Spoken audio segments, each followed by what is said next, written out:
reproduce through male-female sexual reproduction. Let's say we were like amoebas or something, we just split, and then there's a new little amoeba human, whatever we're going to call that thing, okay? Let's say that's how it was. Of course, you wouldn't need marriage if we were that type of creature, obviously.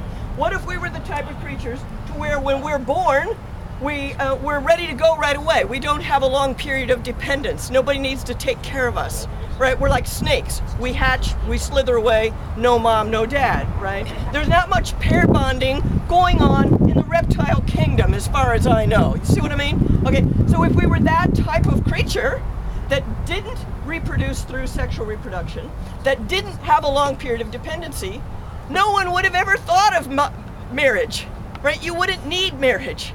That's the sense in which marriage is, that this is the essential purpose of marriage, because without that purpose for marriage, you wouldn't need marriage at all.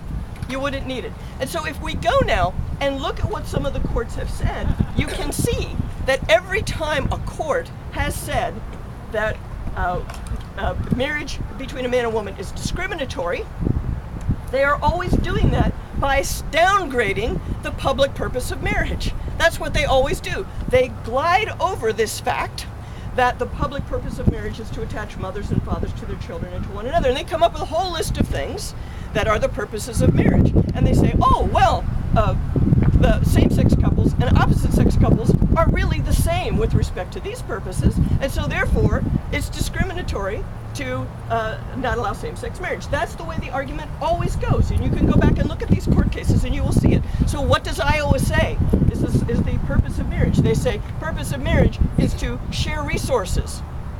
Okay, newsflash, you can share resources a lot of ways without getting married. I'm in a boat club. We all share the boats. We're sharing resources. We're not married, okay? That's called contract. That's called association. You don't need marriage just to share resources. They talk about having affirmation of their relationship. Newsflash, affirming your relationship is not a public purpose, right? You feeling good about yourself, me feeling good about myself, that's not a public purpose. That's a private purpose. And by the way, a lot of times when people get married, people don't feel so good about their relationship, and not all in-laws affirm their children's marriage. I don't know if you've noticed that, okay? But that is, in any case, not a public purpose of marriage, right? So what they do is they take the private, inessential purposes of marriage and say those are the only ones. And say, therefore, you've got to allow same-sex marriage or you're a hate-filled bigot. So by the time these guys are done with redefining marriage, and this is your takeaway, by the time these guys are done redefining marriage, and who are these guys? I'm talking about the activist judges, I'm talking about the gay lobby, I'm talking about the sex law radicals throughout the universities.